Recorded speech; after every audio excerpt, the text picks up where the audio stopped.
प्रभु का धन्यवाद हो सुंदर आराधना के लिए। परमेश्वर आप सब पर अपना अनुग्रह बनाए और आप सबको आशीष दें। हम सब वचनों में बढ़े और परमेश्वर के नाम को सम्मान दें, उसकी प्रशंसा करें और उस सत्य को जाने जो सत्य हमारी आत्मिक उन्नति के लिए मुख्य है, महत्वपूर्ण है, जरूरी है। इससे पहले कि हम लोग वचन में आगे बढ़े, मैं उन हिस्सों की पुनरावृत्ति करूंगा जो आरंभ में पढ़े थे। पहला हिस्सा जो पढ़ा गया था वो था व्यवस्था विवरण, उसका 8वां अध्याय, उसके 6 पद से लेकर के 18 पद तक। और दूसरा हिस्सा जो पढ़ा गया था वो था सुसमाचार में से मरकुस रचित सुसमाचार, उसका 10 अध्याय और उसके 17 पद से लेकर के 27 पद। इनसे संबंधित जो आज का थीम है, शीर्षक है, वो है the spiritual danger of trusting in wealth, यानी कि धन संपत्ति पर भरोसा करने वाले मनुष्य आत्मिक संकट में पड़ सकते हैं। धन संपत्ति पर भरोसा करने वाले आत्मिक संकट में पड़ सकते हैं। आइए प्रार्थना करें और इसके बाद इस विषय के ऊपर मनन। जीवित और समर्पित हम आपको धन्यवाद देते हैं आपकी आशीषों के लिए जो आपने हम सबको प्रदान की, अब तक संभाला, अब तक सुरक्षित रखा, अब तक आपका धन्यवाद। प्रभु हमें आपकी जरूरत है और प्रभु हमें यहाँ से इस बात को सीखना है कि हम सत्य के मार्ग पर आगे चल सकें और वो सत्य कौन है जिसने वो मार्ग दिया, उसको जान सके। और वो कौन है जो हमको हमारी आत्मा को छू करके हमको नाश कर सकता है, उसको पहचान सके। वो कौन है जिसका मार्ग शुद्ध है, पाक पवित्र है, जिस पर चलते हुए हम स्वर्गीय स्थानों में अपना दाखिला कर सकते। उस एकमात्र जो सारी चीजों के ऊपर अपना अधिकार रखता है, उस यीशु को हम जानने पाते। प्रभु आप हमारी अगुवाई करिए, अपनी दया करिए, ताकि हम आपके नाम को महिमा, सम्मान, जलाल, कुदरत, प्रभुता देने पाए और आपको दया करेंगे। हम आशीष यीशु नाम से विषय है धन संपत्ति पर भरोसा करने वाले के जीवन में आत्मिक संकट पड़ सकता है। आप कह सकते हो कि क्या मतलब है? धन संपत्ति तो हमारे लिए बहुत जरूरी है, महत्वपूर्ण है, बिल्कुल जरूरी है और बिल्कुल महत्वपूर्ण है। लेकिन कुछ ऐसे भी होते हैं जो धन संपत्ति से बहुत प्यार क्या करते हैं? धन संपत्ति से बहुत प्यार, और वो धन संपत्ति उनके पास में रहती है, बहुत सारी चीजें रहती हैं, और तब वो आत्मिक चीजों की खोज में निकल पड़ते हैं। कैसी? आत्मिक वस्तुओं की खोज। जब वो आत्मिक वस्तुओं और आत्मिक चीजों की खोज में निकलते हैं, तब उनको रियलाइज कराया जाता है कि भैया अपने पैसे का अहंकार छोड़ो और त्यागो। तब वो इस बात को बता पाते हैं, कह पाते हैं, समझा पाते हैं कि पैसा तो हम नहीं छोड़ पाएंगे, इसको तो बहुत मुश्किल से कमाया है, बड़ी कठिनाई के साथ में कमाया है, इसको हम नहीं त्याग सकते, इसको हम नहीं छोड़ सकते। और वो उदास होकर के उस उपस्थिति से चले जाते हैं। आप भी यहाँ पर मौजूद हैं, चाहे यहाँ पर बहुत लोग पैसे से मजबूत हो, आपके पास किसी चीज की कमी ना हो, आपका पैसे का अहंकार जब आप यीशु के पास आते हो तो खत्म कर दीजिए। क्योंकि जब आप यीशु से ज्यादा बातें करने लग जाओगे, अपनी आत्मिकता को झाड़ने की कोशिश करो। झाड़ने का मतलब कि दिखाना कि हम बहुत आत्मिक हैं। कुछ लोग दिखाने की कोशिश करते हैं कि हम बहुत आत्मिक हैं, बहुत धार्मिक हैं।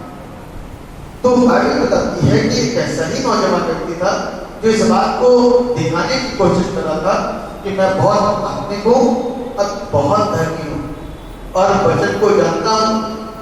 निकाल लीजिए मरकुस 10, मरकुस रचित सुसमाचार 10वां अध्याय और उसके 17वें पद से पढ़िए।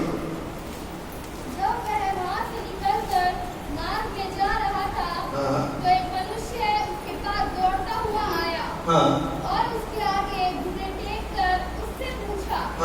घुटने टेक करके उससे पूछा, किसे? प्रभु यीशु से। आगे, हे उत्तम गुरु, अनंत जीवन का अधिकारी होने के लिए मैं क्या करूं? बस, हे उत्तम गुरु, अनंत जीवन का अधिकारी होने के लिए मैं क्या करूं? कैसे अनंत जीवन मेरे जीवन का एक भाग और एक हिस्सा बन सकता है? सबसे मुख्य चीज ये बंदे के अंदर, आप कोई खराबी देख रहे हो? खराबी थी इसके अंदर? ये धार्मिक प्रवृत्ति का बंदा था, प्रभु की बहुत सारी बातों को जानता था, छोटपन से बचपन से जानता था और जानते जानते जानते जानते ये पला और बड़ा हुआ। मोबाइल बंद कर लीजिएगा अपने, जिसके मोबाइल ऑन। जानते जानते वो पला और बड़ा हुआ, मतलब कि मसीही ज्ञान, उसकी नॉलेज उसको बहुत। इसी वजह से वो लिखा हुआ है कि ना तो फरीसी के पास मिल गया, ना शास्त्रियों के पास मिल गया। ये पक्का पता चल गया था कि जीवन कहां पर है, कौन मुझे उचित दिशा, उचित मार्ग दिखा सकता है, किसके द्वारा मुझे सही निर्देश मिल सकते हैं। कई बार हम सही जगह नहीं पहुंचे, लेकिन ये नौजवान जो था ये सही जगह पहुंचा हुआ, इसको मार्ग पता चल गया, इसको सच्चाई पता चल गई। इसीलिए यीशु के पास आया और उसने बोला, हे उत्तम गुरु, अनंत जीवन का अधिकारी होने के लिए मैं क्या करूं?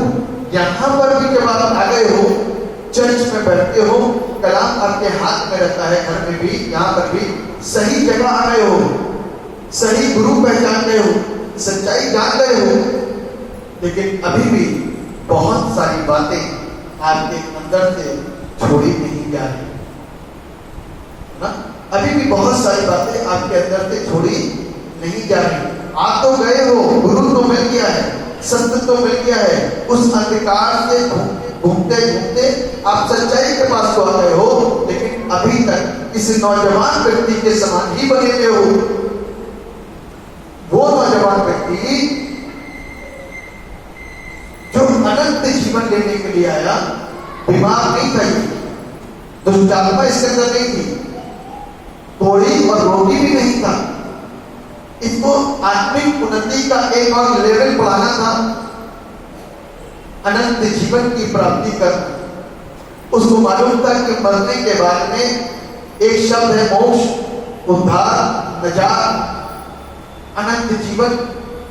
इसकी प्राप्ति भी करनी बहुत जरूरी है। जितनी डिग्री आत्मिकता के क्षेत्र में हमने हासिल करी है, इस सब का अनंत लक्ष्य अनंत जीवन है। इन सब का अंतिम लक्ष्य, अंतिम पहुंच, अंतिम डेस्टिनेशन अनंत जीवन ही है। इसको भी प्राप्त कर लो। दान मैं देता हूं, गाता मैं हूं, बजाता मैं हूं, सब कुछ मैं करता हूं, अनंत जीवन भी प्राप्त कर लो। ये दौड़ता हुआ आया प्रभु के पास। अब आगे पढ़ेगा लिखा हुआ। यीशु ने उससे कहा, हाँ, तू मुझे उत्तम क्यों कहता है? यीशु ने उससे कहा तू मुझे उत्तम क्यों कहता है? कोई उत्तम नहीं, हाँ। केवल एक अर्थात परमेश्वर। अब आप देखो कि जबकि ये सबसे ज्यादा उत्तम है और अपने आप को छोटा कर दिया, और हम कुछ नहीं होते तो हम अपने आप को बड़ा दिखाते, हम कुछ भी नहीं लेकिन बड़ा दिखाते। ये प्रभु अधिकार से जो कुछ करेगा वो हो जाएगा। अंधा देखेगा, लंगड़ा चलेगा, गूंगा बोलेगा, कोढ़ी चंगा होगा, मुर्दा उठ के खड़ा हो जाएगा, हवा थम जाएगी, तूफान थम जाएगा, लहरें रुक जाएंगी, पानी तो गायब हो जाएगा, मुर्दा उठ के खड़ा हो जाएगा, दुष्ट आत्मा भाग जाएगी। हर चीज के ऊपर अधिकार है। तो मैं कुछ नहीं हूं, मुझे क्यों उत्तम कहते हो? वो है प्रभु। लेकिन आज जब हम कुछ नहीं होते, हमसे कुछ नहीं हो रहा था, लेकिन हम अपने आप को दिखाते हैं I am great, बड़े हैं, महान हैं। छोटे बने रहो, पीछे रहो, प्रभु आगे लेकर के आ जाएगा। जब वो आगे लेकर के आएगा ना तो आगे ही रखे, पीछे नहीं भाग पाओ। तो इसलिए थोड़ा सा बच्चों को अब बाहर चला लो। जो बच्चे रो रहे हैं आप इनको बाहर ले जाइए थोड़ी देर के।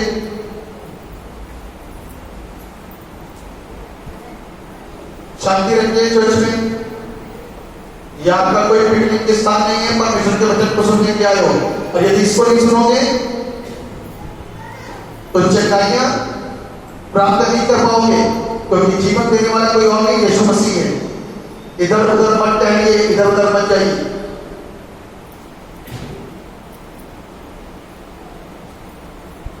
एक बड़ा जन बैठा हुआ बाहर दरवाजे पे, क्या दो यदि चर्च में बैठे तो चर्च में बैठे, वरना अपने घर जाए।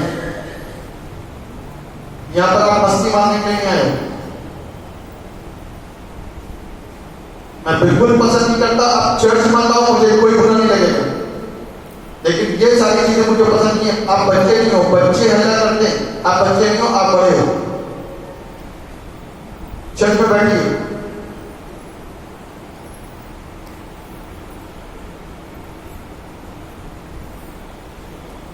तो बाइबल हमको क्या सिखा रही है?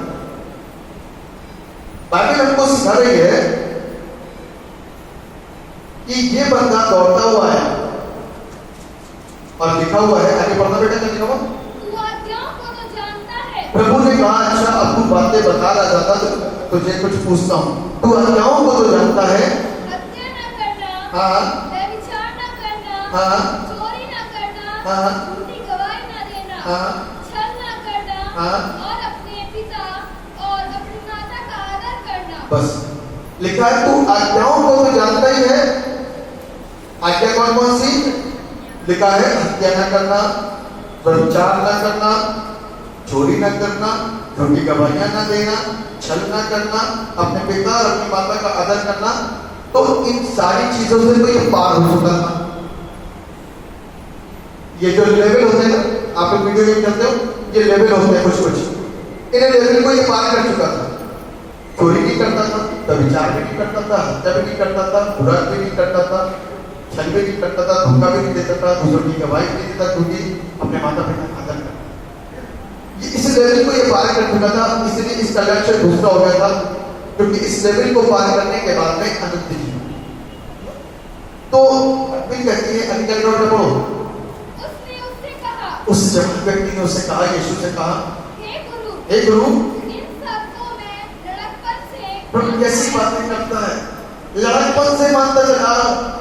छोटा सा तब से माँ बाप ने छड़ी उठा रखी मेरे ऊपर, और तब से मैं बुरी आदतों से, बुरी बातों से, बुरे स्वभाव से दूर हूं। आगे क्या लिखा हुआ है?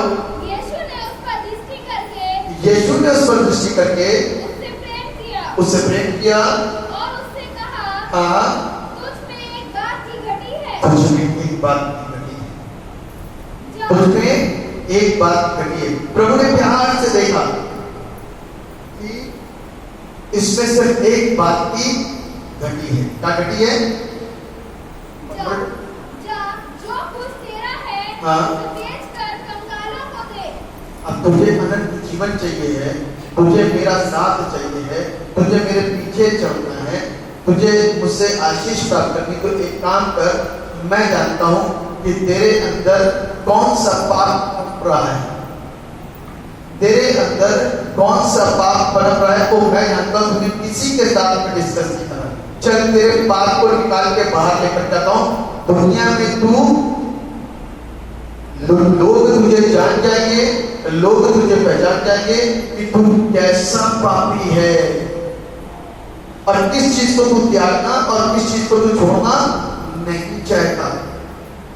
तब क्या लिखा हुआ है? और तुझे स्वर्ग में धन मिलेगा। अपना धन कंगालों को दे दे।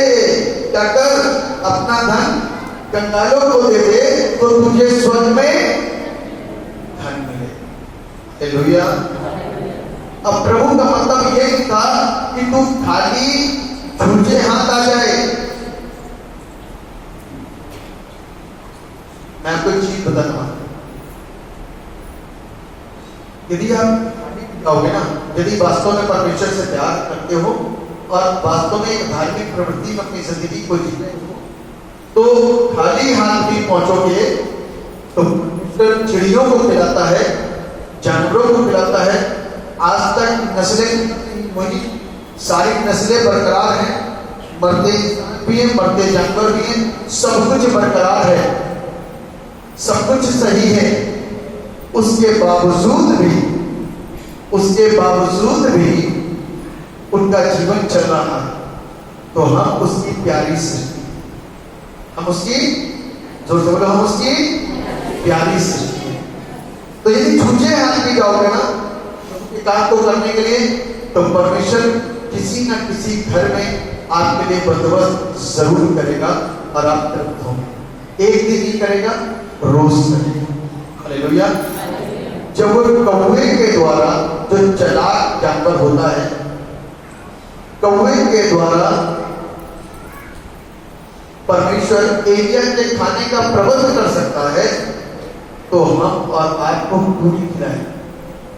कौवा खाना लेकर के आता, डेली ड्यूटी लगी थी कौवे की, डेली ड्यूटी लगी थी और कौवा खाना लेता था और एलिया को ले जाकर के दे देता और एलिया खाता था और पानी पीता था, तृप्त होता था और सेवा करता था। लेकिन ये जवान व्यक्ति, इसके लिए लिखा हुआ है, क्या लिखा था पढ़ो? आकर मेरे पीछे हो ले, लेकिन मैं धन कंगालों को दे दे और मेरे पीछे हो ले। आगे इस बात से उसके चेहरे पर उदासी छा गई। इस बात से उसके चेहरे पर क्या हो गया? उदासी छा गई। यदि आज आप सत्य गुरु के पास, सच्चे प्रभु के पास तो पहुंच ही चुके हो, एक भीड़ है, कहां पहुंचे हो? चर्च में पहुंचे हो, यीशु के पास पहुंचे हो, पादरी साहब के पास नहीं, यीशु के पास आए हो। लोग जानते हैं कि चर्च जो है, क्रिश्चियंस वहां पर आते हैं, हर एक के लिए ये द्वार खुला हुआ है, किसी के लिए दरवाजा बंद नहीं, सबके लिए द्वार खुला है। यहाँ पर यीशु को मानने वाले लोग पाए जाते हैं। यानी कि आप सही मार्गदर्शन दिखाने वाले के पास पहुंच चुके हो। आज आपसे वो एक सवाल करता है, आज आपसे वो एक सवाल करता है कि अपने धन को कंगालों को दे दो और मेरे पीछे हो। आज वो एक सवाल करता है, अपने अहंकार को त्याग दो और मेरे पीछे हो लो। आज वो आपसे रोज एक सवाल करता है, कहता है अपने अंदर चोरी, लालच, व्यभिचार, कुकर्म, प्रॉपर्टी का लालच, किसी चीज की लालच, घमंड, हर चीज को छोड़ो और मेरे पीछे हो लो। पहले उसके घर को, उसके राज की खोज कर, तो समस्त वस्तुएं तू प्राप्त करने पाएगा। हालेलुया। समस्त वस्तुएं तू प्राप्त करने पाएगा। लेकिन हम इन सारी चीजों को छोड़ नहीं पाते। मैंने इसीलिए प्रार्थना जब करी उन लोगों के लिए जो नशा करते हैं, तो नशे वालों से सिर्फ मैंने प्रश्न करा था यही कि यदि तुम आज इसको छोड़ना चाहते हो तो प्रभु तुम्हारी मदद करेंगे, और यदि नहीं छोड़ोगे, खाम यहाँ पूछे करिए कि आज हम छोड़ देंगे, तो कुछ नहीं होने वाला। इसके साथ में सोचो कि हमको छोड़ना ही है। हालेलुया। छोड़ना ही है, तब प्रभु आपकी मदद करेंगे। प्रभु का नाम हमको बताता है। एक चैप्टर निकालिए, प्रकाशित वाक्य उसका तीसरा अध्याय, प्रकाशित वाक्य उसका 3रा अध्याय और उसके 14वें पद से पढ़िए आराम से। लौदीकिया की कलीसिया के दूत को यह लिख।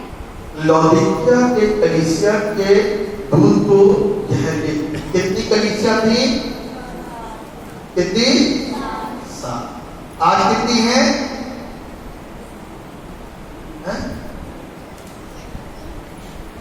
आज कितनी है? अनगिनत। कितनी? बोलो जोर से, अनगिनत। बाइबल कितनी है? यीशु कितने हैं? पवित्र आत्मा कितने हैं? बपतिस्मे कितने हैं? परिवर्तन कितने हैं? अनेक। लोगों के परिवर्तन डिफरेंट डिफरेंट हैं। अलग अलग शिक्षा के अलग ट्रेंड हो रहे हैं। अब डिनोमिनेशन तो बहुत सारी बन गई, लेकिन जो 7 कलीसिया है ना, और 7 कलीसिया के अंदर जो स्वभाव पाया जाता है, यही स्वभाव 7 कलीसिया का ही स्वभाव इन ढेर सारे डिनोमिनेशन के अंदर समा गया है। 7 कलीसिया का स्वभाव कैसा था? किसी का अच्छा, किसी का गंदा था, किसी का गुनगुना था, है ना? किसी का अच्छा, किसी का गंदा, किसी का गुनगुना। ये 7 कलीसिया के अंदर इस स्वभाव पाया जाता था। गुनगुना का मतलब क्या होता है?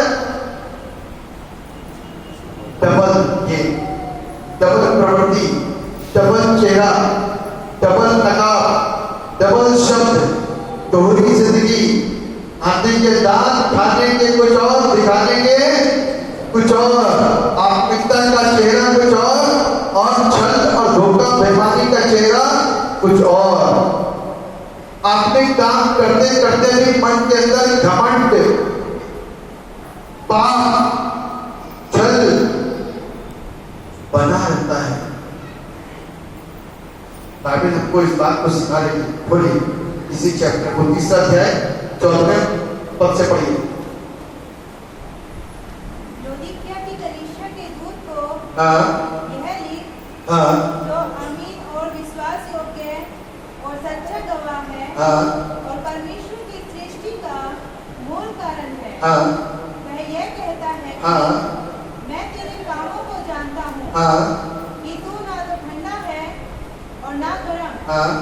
भला होता कि तू ठंडा या गर्म होता। बाइबल बताती है कि मैं तेरे कामों को जानता हूं।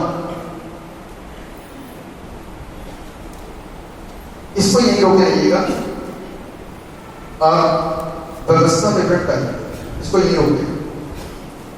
व्यवस्था विवरण उसका 8 अध्याय और उसके 6 पद से। इसलिए अपने परमेश्वर यहोवा की आज्ञाओं का पालन करते हुए उसके मार्गों पर चलना और उसका भय मानते रहना, क्योंकि तेरा परमेश्वर यहोवा एक उत्तम देश में लिए जा रहा है। बस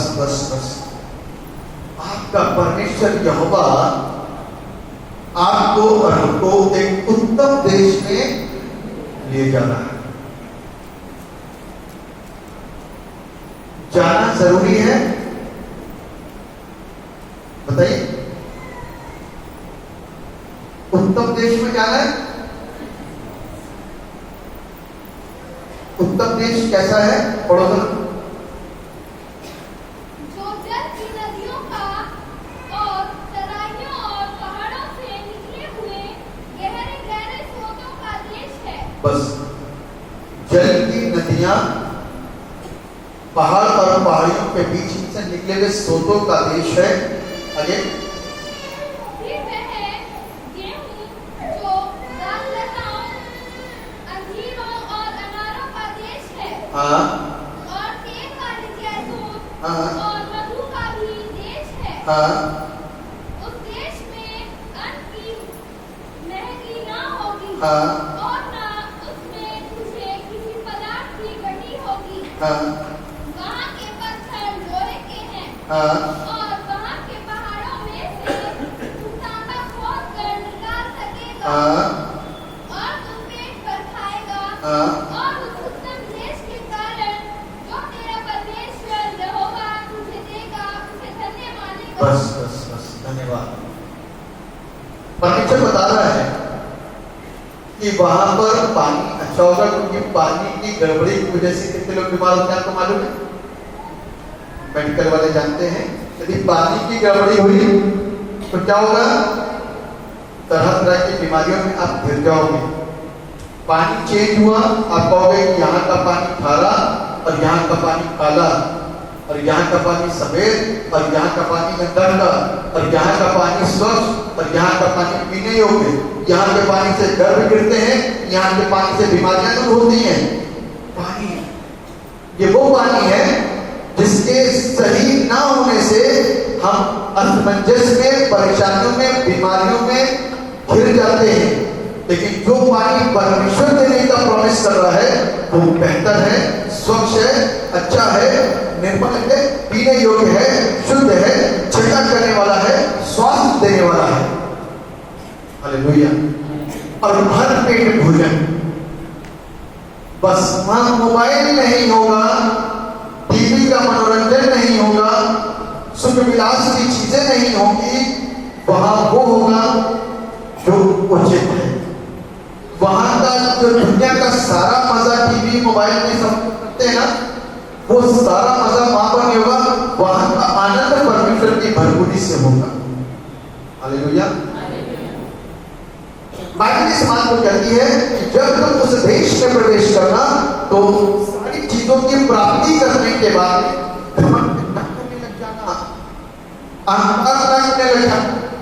ये तो हमने कमाया है, हम छूटे हाथ के मांगे करते प्रॉपर्टियां लिखवा करके नहीं आए थे, प्रॉपर्टियां लिखवा करके नहीं आए थे।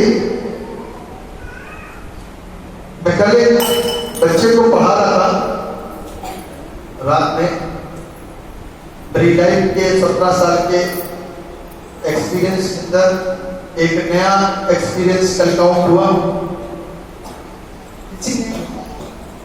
जिसकी शादी होने वाली साहब, हम चाहते हैं कि शादी होने से पहले हमको एक बिब्लिकल टीचिंग दी जाए। तो दोनों दंपति जो बनने वाले हैं वो दोनों जुड़े हुए थे और उन लोगों से बातें करी, उन लोगों को वचन सिखाया और उसके बाद में उन लोगों से प्रश्न पूछे। उन लोगों प्रभु की दया से बहुत सारी चीजों को समझने पाए।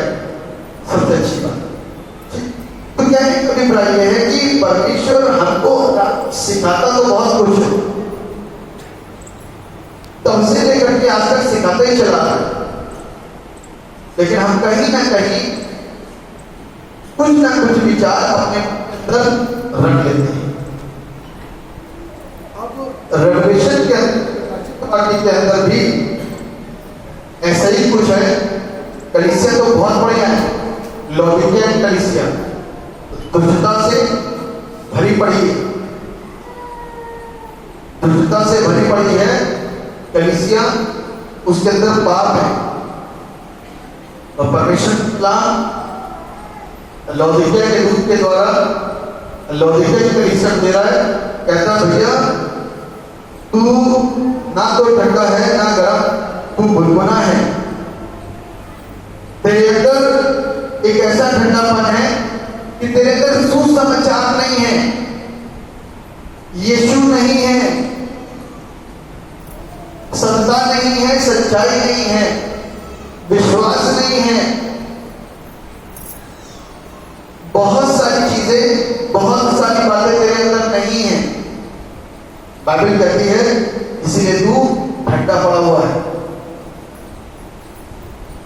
तू उस बातों को जो तुझे सिखाया जाता है तू ग्रहण नहीं करता, सिर्फ जहां पर आकर के कानों की खुजली मिटाता है और थोड़ी देर बैठ करके इस बात को दर्शाता है कि देखो हम आ गए, या फिर अपनी बीमारियों से आजाद होने की कब खत्म हो तो पादरी साहब प्रार्थना करें, उसके लिए आ गए। तरह तरह की चीजें। अभी मैं एक जगह गया प्रार्थना के लिए परसों, तो कलीसिया के अंदर उदासीनता को देखा, निरसता को देखा, अविश्वास को देखा, सूखापन और रूखापन देखा। उसको देखने के बाद में हम लोग आपको याद कर रहे थे। उसको देखने के बाद में हम आपको याद कर रहे थे और इस बात को हमने बोला भी कि परमेश्वर इस भवन के अंदर इतनी आराधना में लोग डांस करते हैं, आराधना करते हैं सच्ची। कमी इंसानों की भी है और कमी सिखाने वालों की भी है। यदि आप चेहरे को देख देख करके सिखाना शुरू करोगे तो कलीसिया को आप एक सही चीज नहीं कर पाओगे, बना नहीं पाओगे लोग। यदि आप ये सोचोगे कि उनको ये पसंद नहीं आता तो ऐसा करें, उनको ये पसंद नहीं आता तो ऐसा करें, उनको ये पसंद नहीं आता तो ऐसा करें, उनको ये पसंद नहीं आता तो ऐसा करें, तो आप कभी भी कलीसिया नहीं चला सकते। आप परमेश्वर का काम कर रहे हो, इंसान का नहीं। ठीक है? एक दिन आप अपने घर के 10 लोगों का खाना उनके मन के मुताबिक बना सकते हो, डेली नहीं। यदि आप ये काम कर सकते हो तो हम भी प्रयास करेंगे, क्योंकि आप ये काम नहीं कर सकते तो हम कभी नहीं कर सकते, क्योंकि हम गलत चीज का साथ नहीं देंगे। इसीलिए वहां पर सिखाने वाला बहुत इंपॉर्टेंट होना चाहिए और सीखने वाला भी, क्योंकि अनंत जीवन लेने के आप आए हो, आपकी जरूरत है यीशु। मैं घर क्या करके आपको पकड़ के खींच करके नहीं लेके आने वाला। आना है तो आओ और वचन से खाना है तो खाओ। मैं पकड़ के घर से लेकर के आने वालों में से नहीं हूं। आप नहीं आते, मैं पूछूंगा भी नहीं, आप क्यों नहीं आते। आपके जब इस बात को आप कोट करते हो कि हम बहुत पुराने ईसाई, तो शायद मेरे जन्म से पहले कि आप ईसाई हो, प्रभु को जानते हो। हाँ, प्रभु को जानते हो आप। मैं आपके घर विजिट जरूर करने आऊंगा कि आप कैसे हो, लेकिन आप बोलो कि हम आपको पूछे कि आप आए क्यों नहीं, क्यों नहीं। बार-बार मैं आपको ये पूछूं, एक बार, 2 बार, 3 बार, 4 बार, तो जिंदगी भर तो मैं ऐसा नहीं कर सकता। जिंदगी भर मैं ऐसा काम नहीं कर सकता, क्योंकि आपको मेरे से बेहतर मालूम है कि आपको क्या चाहिए प्रभु से, और वो प्रभु के पास से ही मिलेगा। और यदि आप सोचते हो कि आपके घर में अच्छी शिक्षा आपको मिल रही है, अच्छी टीचिंग मिल रही है, तो बच्चों को भी बाहर स्कूल भेजना छोड़ दो, ट्रेनिंग में भेजना छोड़ दो, किताबें ले आओ, डिग्रियां खरीद लो, नौकरी लगवा लो। अब तो हम देखेंगे कि बच्चे कितने एजुकेट होंगे। वहां तो आपको स्कूल से कोई बुलाने नहीं आता।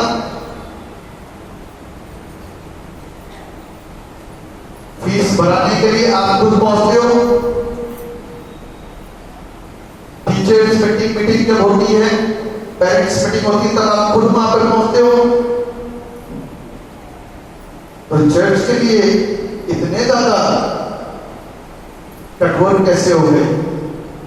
या तो वचन पचा नहीं पाते, या आपके तरीके से चर्च नहीं चल रहा, ये प्रॉब्लम है।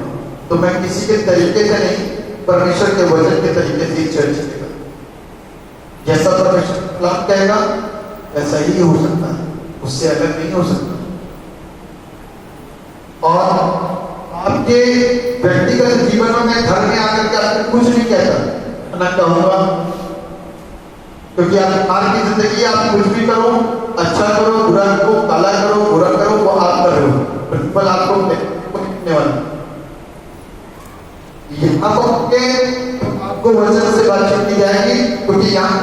हुआ है। पढ़िए जरा इसके साथ में पद को, प्रकाशित वाक्य 3:17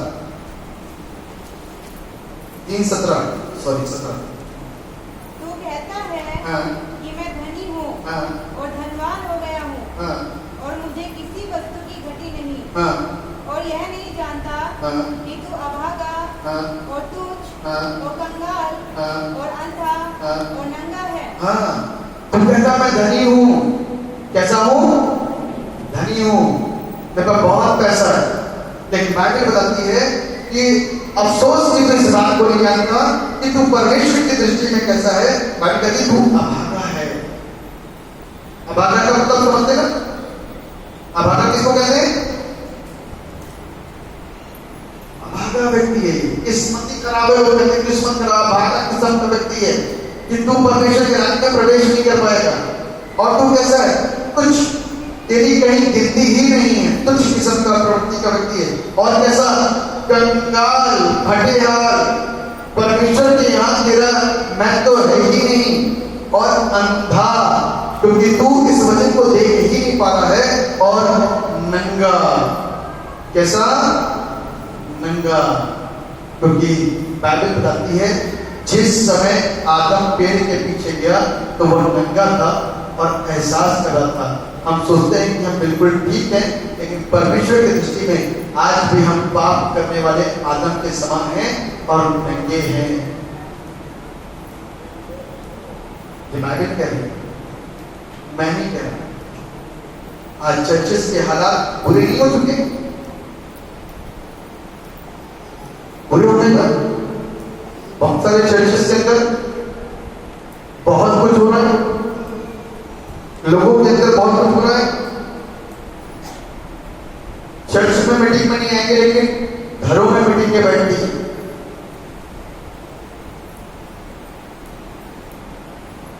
कमेटियां चर्च में छिप करके पास्टर के विरोध में जाकर के दूर से दूर जाकर के मीटिंगें करते हैं, रिकॉर्डिंग करते हैं, रिकॉर्डिंग।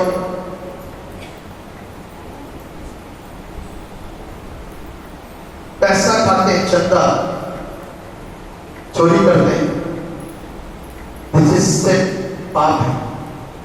कहां बच सकते? नहीं बच सकते। मन के अंदर छल, धोखा, मैल नहीं बच सकते। मेरे प्रियो, बाइबल हमको यही सिखा रही है, लौदीकिया की कलीसिया यही थी, और बाइबल हमको इसी बात को सिखा रही है कि इस प्रकार का जो स्टैंडर्ड यहाँ पर बना रखा ना, इससे बाहर आ जाओ, सिंपल सादे मनुष्य बन जाओ, प्रभु के सामने सादे। अकड़े हुए चर्च में मत आओ, अकड़ करके बैठे, हिल नहीं सकते।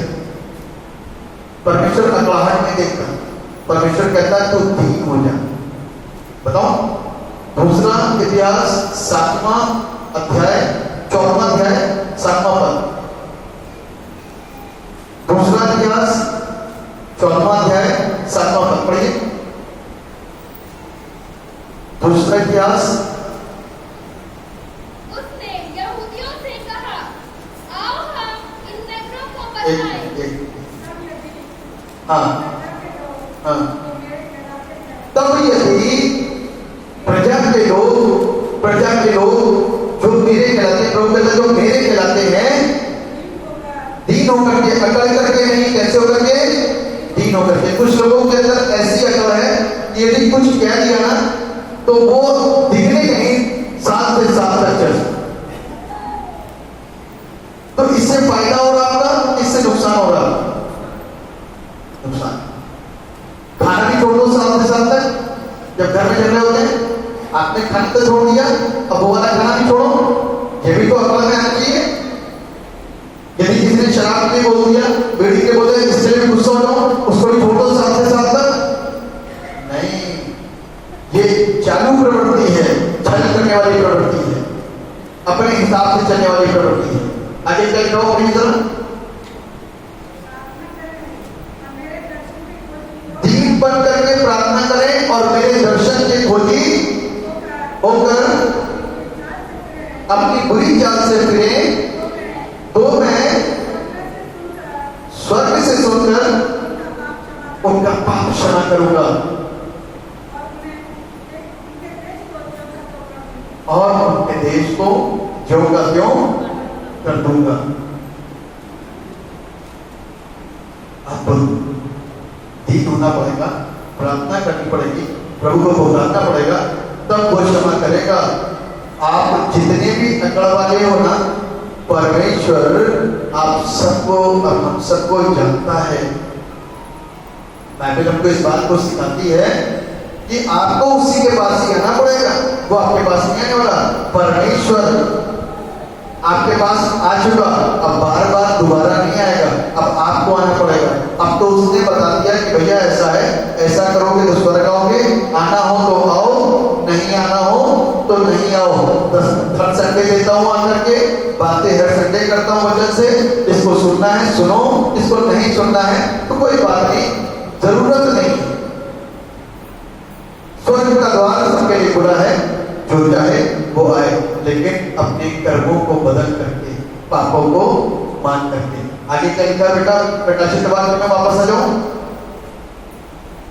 इसलिए मैं तुझे सम्मति देता हूँ, मैं तुझे सम्मति देता हूँ कि आग में ताया हुआ सोना, आग में ताया हुआ सोना, ये परमेश्वर का वचन क्या है? ताया हुआ है, आग में ताया हुआ सोना। आगे मुझसे मोल ले, मुझसे मोल ले कि तू धनी हो जाए, कि तू धनी हो जाए, और श्वेत वस्त्र ले ले, श्वेत वस्त्र ले ले, कि पहनकर तुझे अपने नंगेपन की लज्जा ना हो, कि तुझे अपने नंगेपन की लज्जा ना हो, और अपनी आंखों में लगाने के लिए, और अपनी आंखों में लगाने के लिए सुरमा ले ले, कि तू देखने लगे, कि तू देखने लगे।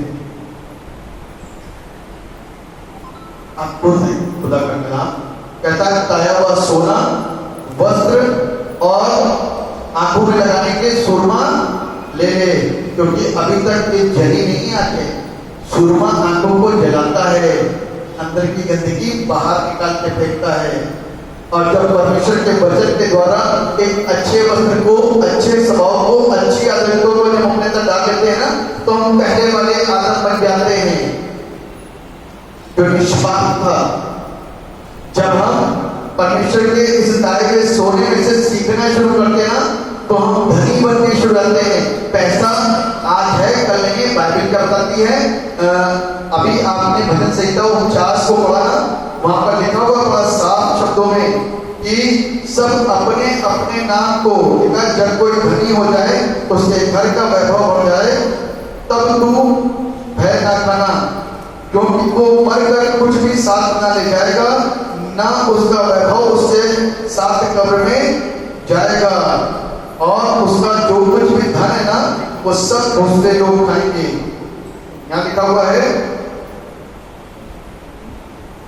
क्या ऊंच, क्या नीच, क्या धनी, क्या दरिद्र, कान लगाओ, मेरे मुंह से बुद्धि की बातें निकलेगी और मेरे हृदय की बातें समझ की होंगी। यदि धनवान बनना है तो परमेश्वर के कलाम के ऊपर ही विश्वास करना है, क्योंकि इसकी बहुतायत से ही हमारा जीवन बचेगा। लिखा हुआ है 6 पद में 49, जो अपनी संपत्ति पर भरोसा रखते हैं और अपने धन की बहुतायत पर बोलते हैं, उनमें से कोई भी अपने भाई को किसी भांति छोड़ा नहीं सकता, और ना परमेश्वर को उसके बदले प्रायश्चित में कुछ दे सकता है। आपकी सैलरी 1 लाख है, 2 लाख है, 3 लाख है, परमेश्वर को कोई मतलब नहीं। आपने परमेश्वर के लिए कुछ किया? जहां पर लोग सैलरी बता रहे होते हैं, जहां पर लोग सैलरी बता रहे होते हैं, आप देखो ना कैसे लोग बात करते हैं, स्वभाव है। मैं आपसे पूछूं कि आपकी सैलरी कितनी है, सब हंसेंगे, बताएगा कोई नहीं।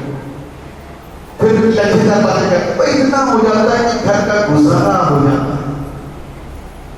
लोग इस तरह के लज्जित बातें, सच्चाई को नहीं बताए।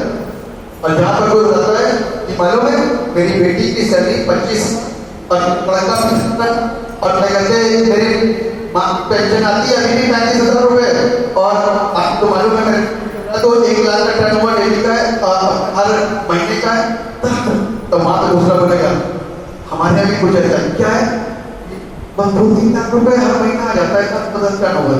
वहां बताओगे, गिनाओगे, सब कुछ कहोगे, लेकिन जहां पर सच्चाई पूछी जा रही है, बहुत छल है हमारे अंदर। बहुत चलाकियां हैं हमारे अंदर, बहुत तेज है। अपने आप को सीधा करो, सादा करो, तब परमेश्वर आशीष है। आंखों में लगाने के सुरमा, वस्त्र पहनने के परमेश्वर के इस स्वभाव को अपने अंदर धारण करो और परमेश्वर के कलाम का सोना अपने अंदर लेकर के धनवान हो जाओ।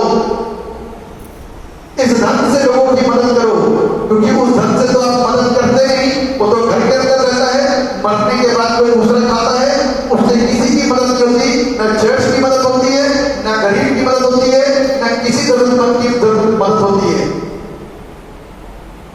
ठीक है ना? इससे सबकी मदद हो रही है। मेरे पास जो धन है मैं आपको बांट रहा हूं फ्री में, लो और धनवान हो जाओ। इस धन से क्या हो जाओ? धनवान हो जाओ। परमेश्वर आपको, आपके खानदान को आशीषित करेगा। एक ऐसा धन है जिसके जीवन के अंदर घुस गया ना, आप सब अपने अंदर के धनीपन को महसूस करने लगोगे, एक आनंद आ जाएगा अपने अंदर। ये है परमेश्वर का कलाम, हमको आज सिखा रहा है एक सत्य के मार्ग पर आगे चलने के लिए, बढ़ने के लिए। यीशु है ऐसा कुम्हार, रे भैया यीशु है ऐसा कुम्हार। बाइबल हमको बताती है कि वो हमको कभी कंगाल नहीं बनाएगा, कभी कंगाल नहीं बनाएगा। आप उसके साथ वफादार, वो अपने हाथ को ऊपर से आपके ऊपर रखता रहेगा, बस ये वाला हाथ आपकी उम्र को बढ़ाता रहेगा। आपकी आवाज कड़क होगी, बूढ़ेपन में भी आपकी यादाश्त सही होगी, बूढ़ेपन में उनके दांत सही होंगे, बूढ़ेपन में भी आपके बाल सही होंगे। ये परमेश्वर। और ये वाला हाथ आपके पास में धन होगा, जो आपको, अपने लोगों को, अपने बच्चों को, अपने गरीबों को, किसी की मदद कर सकते। मालूम है जब ज्यादा धन होगा ना तो मदद करनी चाहिए गरीबों बच्चों के लिए जो पढ़ नहीं सकते, जिनके पास में एजुकेशन करने के लिए पैसा नहीं है। यदि हमारे पास बहुत ज्यादा है ना तो हम इधर उधर बर्बाद करते, थोड़ी सी मदद करते हैं, कुछ हिस्सा निकालें जिससे कि गरीब बच्चों की मदद हो सके। चर्चेस में ऐसा होता है, चर्चेस में ऐसा होता है। हम लोगों को एक अच्छी सकारात्मक सोच दूसरे के रखनी चाहिए। ये नहीं कि हम किसी को लालच दे करके यहाँ लेकर के आ रहे हैं, नो, ऐसा काम नहीं है। अच्छी भावना के साथ में किसी की सहायता करना, किसी की मदद करना, दैट्स इट। इसीलिए इस कलाम को अपने पास में लिखे, ये आपकी जिंदगी को बदल देगा। ये बदल सकता है मुझको, मैं बदल गया तो आप भी बदलो। हालेलुया। परमेश्वर इस वचन के द्वारा सबको आशीष दे। आमीन। प्रभु आपको धन्यवाद देते हैं आपके तमाम आशीषों के लिए जो आपने उस सबको प्रदान की, अब तक हमारा सुरक्षित रखा। आपके नाम के हम सब पर दया करिए, सबको बनाए, सब आपके द्वारा प्रभु जिंदगी को पाए, वचन को सुन करके धन्य हो जाए और इस धन को दूसरों तक बांटे, इस धन को दूसरों तक बांटे ताकि दूसरा भी धनवान हो सके। प्रभु आप दया करें, सब पर अपनी करुणा और दया को बना करके सबकी जिंदगी को छू करके हमको आशीष बनाए। सारा महिमा गौरव आपको देते हैं। प्रार्थना को अपने नाम में मांगते दया से सुनिए और प्रभु